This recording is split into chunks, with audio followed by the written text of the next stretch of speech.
Praise the lord, హల్లెలూయా. దేవునికి మహిమ కలుగును గాక. క్రీస్తునందు నా ప్రియమైన దేవుని బిడ్డలని మీ అందరికీ ఉదయకాలపు శుభములు తెలియచేస్తున్నాను. మన ప్రభువును రక్షకుడు ఇంతవరకు ఆయన మనల్ని కాపాడి సంరక్షించారు. అందుకే దేవునికి మహిమ కలుగును గాక. ప్రియమైన దేవుని బిడ్డలారా, దేని విషయంలో కూడా మీరు తొందరపడకండి, కలవరపడకండి. ప్రతి విషయంలో దేవుని యొక్క లేఖనాలు మనకు మాదిరిగా ఆధారంగా మార్గాలు చూపిస్తున్నాయి. ప్రతి విషయానికి కృతజ్ఞతాస్తుతులతో దేవునికి అప్పగించుకున్నప్పుడు ఆయన తప్పకుండా మన జీవితాలని ధైర్యంగా, ఆశీర్వాదకరమైన, ఆదరణకరమైన రీతిలో ఆయన మనల్ని బలపరిచి నడిపిస్తాడు. దేవునికి స్తోత్రం, హల్లెలూయా.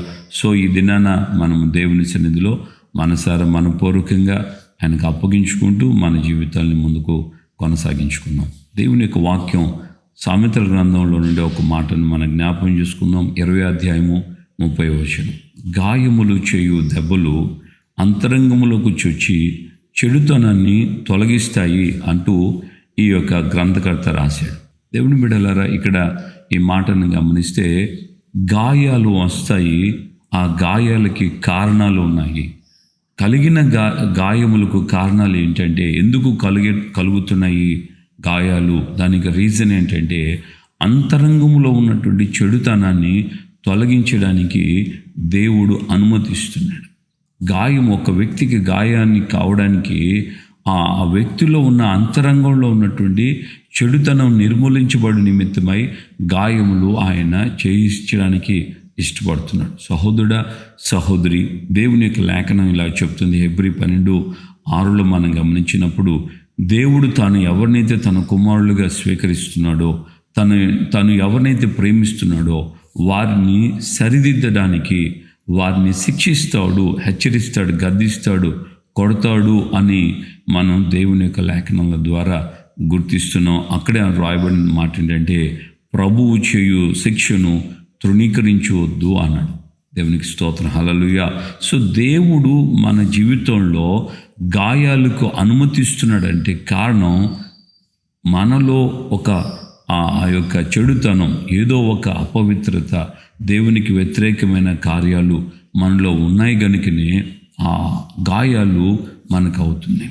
చూడండి, మార్గ మధ్యంలో ఉన్నటువంటి ఇజ్రాయేలుకి ఓ సందర్భంలో 30 రోజుల పాటు పాలెము వెలుపల ఉండవలసి వచ్చింది.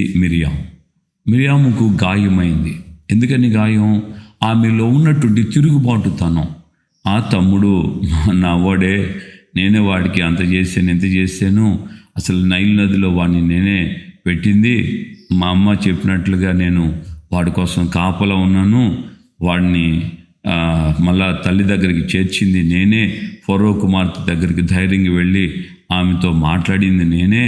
సో నాకంటే వెనకాల పుట్టినోడు ఇక నా తమ్ముడే కదా, ఆడుతోనే నన్ను దేవుడు మాట్లాడేది, నాతో ఎందుకు మాట్లాడటం లేదు, నేను కూడా మాట్లాడతాను, నాతో కూడా మాట్లాడతాడు, నేను ప్రవక్తిని కదా అని అహరోను, మిరియాము మోషేకి వ్యతిరేకంగా సనిగారు. ఇలాంటి పరిస్థితుల్లో దేవుని యొక్క శిక్ష వెంటనే మిరియాము మీదకి వచ్చింది. మిరియామును ఆయన గాయపరిచాడు. ఆ గాయము అంతరంగంలోకి వెళ్ళి చెడుతనాన్ని తొలగేటట్లుగా మళ్ళా మిరియాము యొక్క ప్రస్తావన, లేకుంటే మళ్ళా మిరియాము మోషేకి వ్యతిరేకంగా మాట్లాడిన విషయాలు ఎక్కడ కూడా గ్రంథస్థం కాలేదు. చివరికి వరకు తన యొక్క ప్రాణం పోయేంత వరకు కూడా మిరియాము తిరుగుబాటు, ఆ యొక్క స్వరాన్ని, ఆ మనస్సును, ఆలోచనను ఆమె కనపరచలేదు. దేవునికి మహిమ కలుగును గాక, హల్లెలూయా. మరి ఈ రోజున మన జీవితంలో దేవుడు అనుమతించే గాయానికి ఒక కారణం ఉంటుంది. ఆ కారణాన్ని మనం యాక్సెప్ట్ చేయాలి. దేవుడు నన్ను గాయపరిచాడు, దేవుని వలన నేను ఈ విధమైన కృంగుబాటుకు నాకు కలిగింది, దీనికి రీజను ఏదో ఉంటుంది కాబట్టి నేను ఒప్పుకోవాలి, సరౌండ్ అవ్వాలి. దేవా, నేను అంగీకరిస్తున్నాను, నేను ఒప్పుకోలు చేస్తున్నాను, నేను గాయాలు పొందాను, దీనికి నా అంతరంగంలో ఉన్నటువంటి ఆ పొరపాట్లు, తప్పిదాలు ఏంటో నాకు తెలియచేయండి, వాటన్నిటి నుంచి నేను విడుదల పొందుతానని పరిపూర్ణంగా మనసారా మనం దేవుని సన్నిధిలో ప్రార్థన చేస్తూ ఏకీభవించగలిగితే ఖచ్చితంగా దేవుడు నీ జీవితాన్ని గాయపరిచి గాయాల ద్వారా చెడుతనాన్ని తొలగిస్తూ నీవు దేవుని వలె పరిపూర్ణమైన పరిశుద్ధతలో వచ్చేటట్లుగా ఆయన నీకు సహాయం చేస్తాడు. నా ప్రియమైన దేవుని బిడ్డలారా, ఈ దినం ఈ రోజున నీ యొక్క వ్యక్తిగత జీవితంలో ఒకవేళ గాయాలు దేవుని వాక్యం చదువుతున్నప్పుడు అవ్వచ్చు, దేవుడే నిన్ను గాయపరచవచ్చు, లేక దైవజనుల ద్వారా సేవకుల ద్వారా కూడా నీకు గాయం అవ్వచ్చు. అప్పుడు నీ మనసారా నువ్వు యాక్సెప్ట్ చేయాలి. నన్ను నేను లోబడుతున్నాను. దైవజనుల ద్వారా, విశ్వాసుల ద్వారా, భర్త ద్వారా, భార్య ద్వారా, పిల్లల ద్వారా, తల్లిదండ్రుల ద్వారా పిల్లలకి, ఏది ఏమైనా సరే దేవుడు ఒకవేళ అనుమతించినప్పుడు నాలో ఇంకా ఏదైనా ఒకవేళ చెడుతనం ఉందేమో అంటూ మనల్ని మనం పరీక్షించుకొని దేవునికి అప్పగించుకోవాలి. దేవుని యొక్క లేఖనం అలాగే చెప్తుంది. సో ఒక చిన్న ఎగ్జాంపుల్ లేఖనాల్లో నుండి మీకు చూపిస్తున్నాను చూడండి. ఏంటంటే, ఒక వ్యక్తికి తన భార్య మీద అనుమానం కలిగింది. తన భార్య తన ఎడల నమ్మకస్తురాలు కాదు అని ఆమె విషయమై ఆయనకి అనుమానం వచ్చినప్పుడు దేవుడు అంటాడు, అతడు తన భార్యను ప్రత్యక్ష గుడారం దగ్గర తీసుకొని రావాలి. ప్రత్యక్ష గుడారం దగ్గర తీసుకొచ్చినప్పుడు ఒక పాత్రలో ప్రత్యక్ష గుడారంలో ఉన్నటువంటి దుమ్మును తీసి ఆ నీళ్ళల్లో పోసి, ఆ మట్టి కుండలో నీళ్ళల్లో పోసి ఆ మట్టిని కూడా ఆ మట్టి పాత్రలో నీళ్ళల్లో ఈ యొక్క ప్రత్యక్ష గుడారంలో ఉన్నటువంటి దుమ్మును తీసి దాంట్లో పోస్తూ దైవజనుడు చెప్పిస్తాడు ఆ స్త్రీతో, నేను నా భర్తకు ఆధీనురాలైనది మొదలుకొని ఇప్పటివరకు నేను ఏ విధమైన ద్రోహ కార్యక్రమాలు, దోషము నేనేం చేయలేదు అని దేవుని దగ్గర నేను యథార్థంగా చెప్తున్నాను అని యాజకుడు ప్రమాణపూర్వకంగా ఆమె చేతిలో ఆ నీళ్లు పెట్టి, ఆ మట్టి పాత్రలో ఉన్న నీళ్లు, దుమ్ముతో కలిపిన నీళ్లను పెట్టి ఆమె చేత మాటలు చెప్పించి ఆ నీళ్లు తాగించారు. ఒకవేళ ఆమె ఏ విధమైన ద్రోహం చేయకపోతే దేవుని వాక్యం తేటగా చెప్తుంది, ఆమె జీవితంలో ఆమె కుమారునికి జన్మనిస్తుంది, గర్భవతి అవుతుంది అని. ఒకవేళ అలాగా ఏదైనా ద్రోహ కార్యాలు చేసి ఉంటే నిశ్చయముగా ఆమె యొక్క నడుము పడిపోతుందని, ఆమె ఇజ్రాయెల్లో శాపగ్రస్తురాలుగా ఉంటుందని దేవుని వాక్యం అలా హెచ్చరిక చేస్తుంది. అంటే ఇక్కడ గమనించాలి, గాయాలు ఎందుకు అవుతున్నాయి, దేవుడు ఎందుకు అనుమతిస్తున్నాడు అని అంటే అనేకులకి సాక్ష్యార్థంగా ఉండడానికి, సరిదిద్దబడాలి. దావీదు రాజు జీవితం కూడా గాయపరచబడ్డాడు దేవుని చేత. దావీదు వెంటనే తన పాపాలు ఒప్పుకున్నాడు. అంతరంగంలో వచ్చినటువంటి గాయాలు తన యొక్క చెడుతనాన్ని తీసేసింది. అందువలన దావీదు దేవుని సన్నిధిలో పరిశుద్ధపరచబడ్డాడు. ఇక మళ్ళా ఎన్నడూ అటువంటి పాపాలకి దావీదు చోటు ఇవ్వలేదు. అంతరంగంలోకి వెళ్తున్నాయి దేవుడు చేసే గాయాలు. సో గాయాలకి కారణం ఏంటో ఈ రోజున మనం తెలుసు. మనం తిన్న దెబ్బలకి, మనం అనుభవిస్తున్నటువంటి అనుభవాలకి, గాయాలకి కారణం అంతరంగంలో పరిపూర్ణమైన పరిశుద్ధత ఆయన కోరుకుంటున్నాడు. బహిరంగంగానే కాదు, కానీ అంతరంగంలో కూడా ఆయన కోరుకుంటున్నాడు. ఈ విషయాన్ని మనం గుర్తించాలి ఒకవైపు. రెండో వైపున ఒకవేళ మనలో ఏ తప్పిదం లేకుండా ఇటువంటి గాయాలు అయితే, ఏ నేరం చేయకుండా ఇటువంటి గాయాలైతే, ఒక రోజున దేవుడు ఖచ్చితంగా నీకు తగినటువంటి రెట్టింపైనటువంటి బహుమానాన్ని ఆయన అనుగ్రహిస్తాడు. ఏసేపు యథార్థంగా చెప్తాడు. ఆయన ఏమంటాడంటే, ఈ రోజు ఇక్కడ ఈ చెరసాల్లో సైతం నేను ఇక్కడ ఉన్నానంటే నేను ఏ ద్రోహం, ఏ నేరము చేయలేదు, ఏ పొరపాటు, ఏ తప్పిదం, ఏ పాపం ఎవరి ఎడల నేను చేయలేదు. చూడండి, తన మనస్సాక్షిని ఎంత యథార్థంగా ఆయన కలిగి ఉన్నాడో.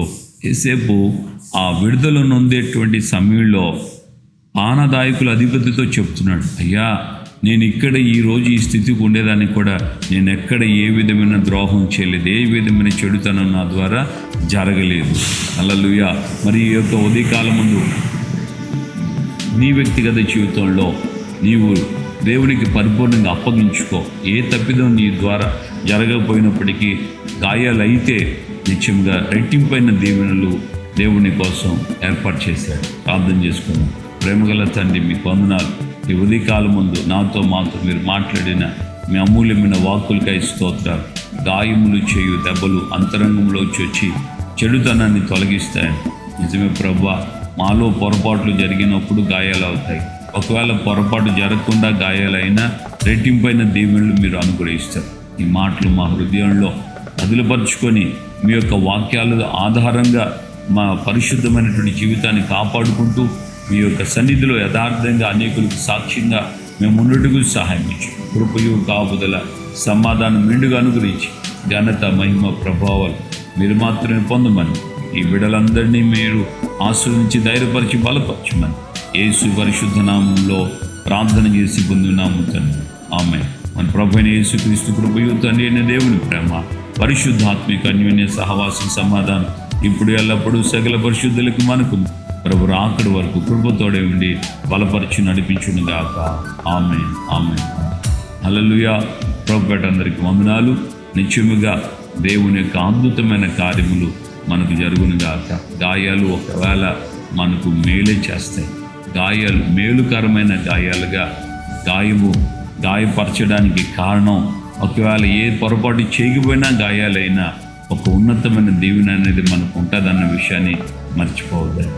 దేవుని యొక్క సన్నిధిలో ఒకవేళ మిమ్మల్ని ఎవరైనా మనుషుల ద్వారా ఏదైనా గాయాలు మీకైనా ప్రేమించండి. దేవానికి స్తోత్రం. వీళ్ళ వలన నాకు కలిగిన గాయం నాకు మేలు కొరకై అని నువ్వు అప్పగించుకుంటే మరింతగా దేవుడు నీ ద్వారా తన నామను ఆయన మహిమపరుచుకుంటాడు.